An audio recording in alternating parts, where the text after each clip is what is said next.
ஆண்டவராகிய இயேசு கிறிஸ்துவின் நாமத்தில் உங்களுக்கு வாழ்த்துக்கள். எல்லாரும் எப்படி இருக்கீங்க?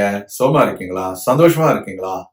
இந்த நாளிலும் ஆண்டவர் கொடுக்கிற ஆசீர்வாதமான வார்த்தை ஆதியாகமம் 39 அதிகாரம் 23 வசனம். Genesis chapter 39 verse 23.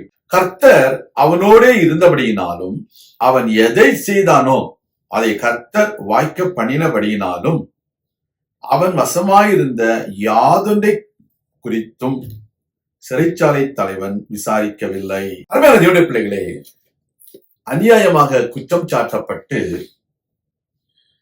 சிறைச்சாலையில் அடைக்கப்பட்டதான யோசேப்போடு கூட கர்த்தர் இருந்தார்.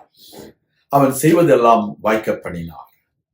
இந்த நாளில உங்க வாழ்க்கையில நீங்கள் அநியாயமாக குற்றம் சாட்டப்பட்டு குற்றவாளி கூண்டிலே நிற்கிறவர்களாக இருக்கலாம். ஆனால் கர்த்தர் உங்களோடு இருக்கிறார். நீங்கள் செய்வதெல்லாம் வாய்க்க பண்ணுவார். இதை அங்கே சிறைச்சாலை தலைவன் கண்டான். எனவே யோசேப்பு செய்த எதை குறித்தும் அவன் விசாரிக்கவில்லை என்று வேதம் சொல்கிறது. Dear children of God, Joseph was put inside the prison for no reason. He was falsely accused and he was put inside the prison by Potiphar's wife. But the Lord God was with him even he was inside the prison. And the Lord God prospered everything whatever Joseph did. Even today, you might have been accused falsely for no reason. They might have black marked you. They have made you as a bad man, but the Lord God is with you. The Lord God will prosper everything whatever you do. And the supervisor, the boss, the project manager would see that the Lord is with you. And they will not supervise anything that you are going to do. So don't be worried. Be encouraged. God is with you. He will not allow anyone to supervise you. He will prosper everything, whatever you are in charge.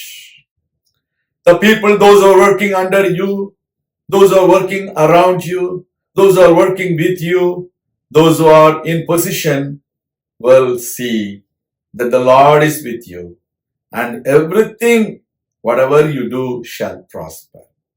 அருமையான தேவனுடைய பிள்ளைகளே, அதிகாரிகள் உங்களோடு கூட கர்த்தர் இருப்பதை பார்ப்பார்கள். நீங்கள் செய்வதெல்லாம் கர்த்தர் வாய்க்கப்படுவதை பார்த்து உங்களை ஒரு கேள்வியும் கேட்க மாட்டார்கள். உங்களை குறித்து பெருமையாக பேசுவார்கள். They will talk good about you. They will recommend you for a promotion. Today, God is going to open the doors of the prison for you. You are going to be relieved. You are going to be freed. You are going to be blessed. That's what the word of God says today. In Joseph's life, this is what happened. It is going to happen in your life because you are a God-fearing person. நாம் ஜெபிக்கலாம். எங்கள் அன்பின் பரலோக பிதாவே, தேவனுக்கு பயப்படுகிற நம்முடைய பிள்ளைகள் வாழ்க்கையில நீர் அற்புத அடையாளங்களை செய்திடணும். அவர்களோடு கூட இருந்து அவர்கள் செய்வதெல்லாம் வாய்க்க செய்திடணும்.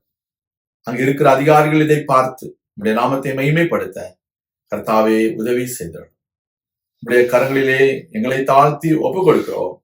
பெரிய காரியங்களை செய்திடணும். இயேசு கிறிஸ்துவின் நாமத்தில் ஜெபிக்கிறோம் எங்கள் நல்ல பிதாவே, ஆமேன். கர்த்தர் தாமே உங்களை ஆசீர்வதிப்பாராக. ஆமேன்.